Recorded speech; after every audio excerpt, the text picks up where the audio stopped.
สบายดีทุกคนมื้อนี้เราจะมาสาธิตการกางฮูกแบบฉบับล่วงผ้าบางเด้อทุกคน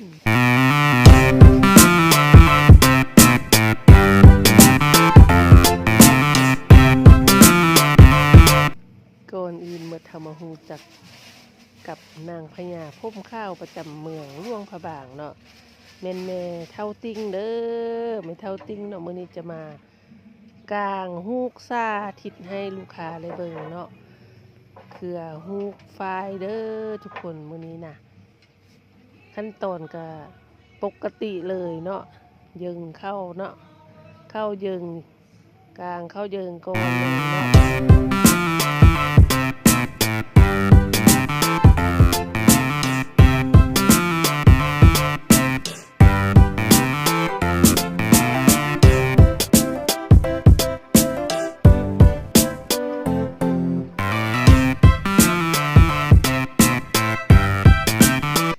กลางเข้ายึงแล้วเนาะซื้อเสมอกันดีแล้วเขาก็มากางฟืมของเฮาเด้อวันนี้ฟืมของเฮาใส่เป็นฟืมเก่า40เนาะฟืมไฟเด้อทุกคนโอ้ยตกแล้วก่อนอื่นทำมาฮูจักแม่เท่าติ้งก่อนเนาะแม่เท่าติ้งเป็นสั่งตำฮูอยู่บ้านปักมูดเด้อทุกคนผู้ใดได้ไกลไปไกลมาบ้านปักมูดก็จะลืมไปอุดหนุนเพิ่นเด้อแม่เท่าติ้งตำฮูมีทั้งฝ้ายมีทั้งไม้เนาะเป็นสร้างมือเอกเป็นผู้หนึ่งที่ว่า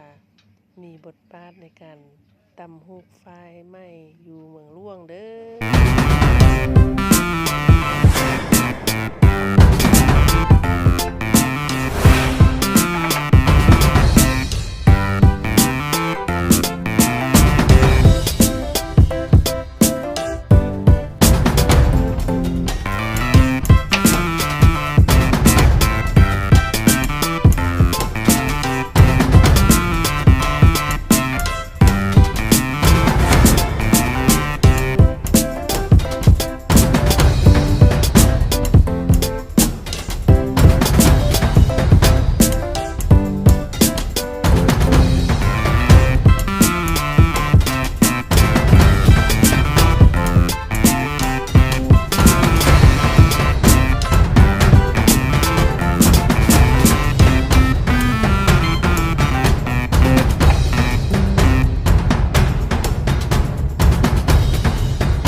มื้อนี้ไม่เท่าติ้งกลางฮูกปั่นมาไปตีศึกตีเสื้อเนาะทุกคนเนาะสำหรับทุกคนที่ว่าอยากไปยามบ้านปักมูดนะทุกคนบ้านปักมูดเด้อแม่นไปทางโฮงแฮมเดอะแกรนด์ล่วงพระบางเด้อขี่เข้าไปเนาะเดี๋ยวนี้เพิ่นเปลี่ยนชื่อบ้านปักมูดมาเป็นบ้านพรไสเด้อทุกคนเด้อถ้าว่าหมู่เพิ่นผู้ใดอยากไปยามเนาะ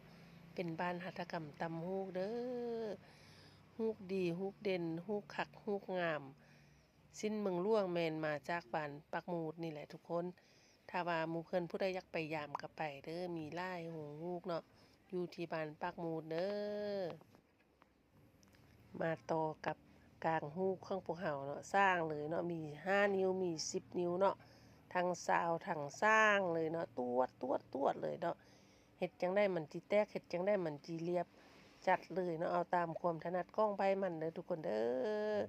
มักแบบได้จัดแบบนั้นเลยเนาะจัดเลยซาวขึ้นซาวลงซาวขึ้นซาวลงเนาะลูกค้าเนาะ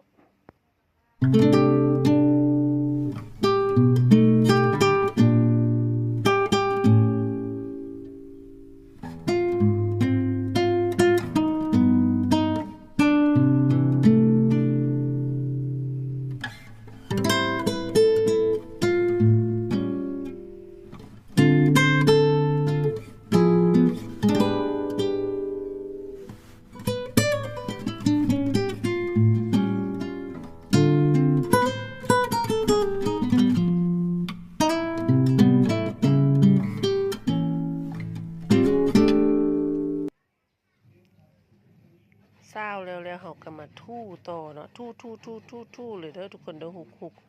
ที่หุกชู่ๆอยู่หั่นบ่แม่นหุกชู่ขี้ไข่เด้อทุกคนเนี่ยแม่นขี้ผึ้งเนาะ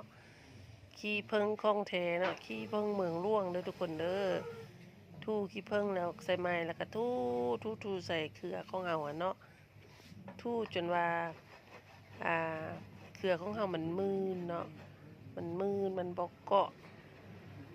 มันโล่งเด้อทุกคนเด้อตามรูปเลยเนาะหมักหลายทู่หลายหมักน้อยก็ทู่น้อยเนาะทุกคนเนาะ ขี้ผึ้งกะโหลกกะลา ทู่แล้วเขาก็มาทู่บนรถ ขี้ โต ผึ้ง3 เนาะ ฝักเนาะกะโหลกกะลาเขาบ่ใส่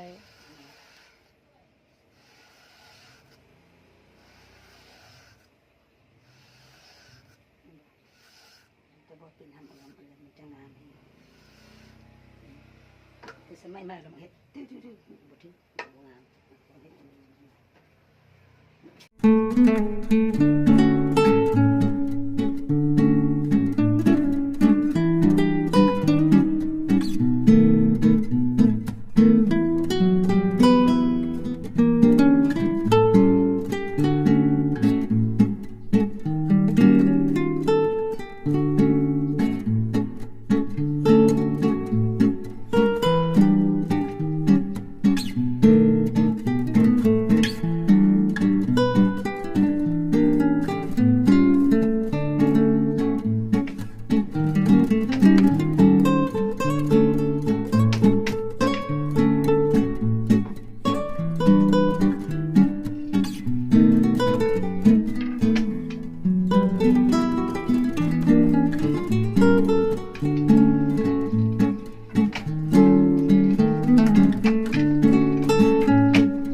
ขั้นตอนการกลางฮูกเนาะ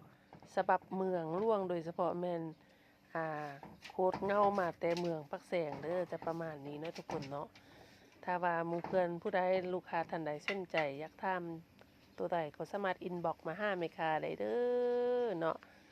ตัวได้แม่ค้าบ่ฮู้แม่ค้าก็จะโทรไปถามแม่เฒ่าติ้งให้เนาะหรือว่าอยากได้เบอร์แม่เฒ่าติ้งเนาะก็อินบ็อกซ์มาหาแม่ค้าเด้อแม่ค้าจะเอาเบอร์เพิ่นให้เนาะสุดท้ายก็ขอบใจเด้อทุกคนเด้อขอบใจหมู่เพื่อนเนาะทาง Facebook แล้วก็ลูกค้าทุกคนเนาะที่ช่วยกดไลค์กดแชร์ให้แม่ค้าเนาะแล้วก็ช่วยอุดหนุนเครื่องแม่ค้าตลอดเนาะทุกคนเนาะขอบใจหลายๆเด้อขอบใจแทนแม่เฒ่าติ้งเนาะอย่าลืมกดไลค์กดแชร์เป็นกำลังใจให้แม่เฒ่าติ้งเด้อกันว่ามียอดหลายๆเพิ่นจะมาสาธิตวิธีการตำฮูกให้เบิ่งใหม่เนาะลูกค้าอยากฮู้อยากเห็นอยากเข้าใจตัวได้ก็สอบถามมาได้เนาะแม่ค้าจะเฮ็ดคลิปสั้นๆเนาะมาอธิบายให้เบิ่งเนาะโอเคสุดท้ายแล้วเนาะขอบใจอีกครั้งเนาะทุกคนเนาะสำหรับลูกค้าที่ว่ายังบ่ทันเคยมาหานข้าวพวกเฮาก็สามารถมาได้เด้อหานข้าวพวกเฮาแม่นตั้งอยู่บ้านทุ่งเจริญเนาะเมืองละแข้งลงพะบางส่วนซ่าค่าซ่อมแม่นตั้งอยู่บ้านดงโพซี่เด้อนครหลวงเวียงจันทน์แถวด่านขั้วมิตรภาพเนาะทุกคนเนาะขอบใจแล้วขอบใจอีกอย่าลืมกดไลค์กดแชร์เด้อบ๊ายบายเราเจอกันใหม่เนาะทุกคน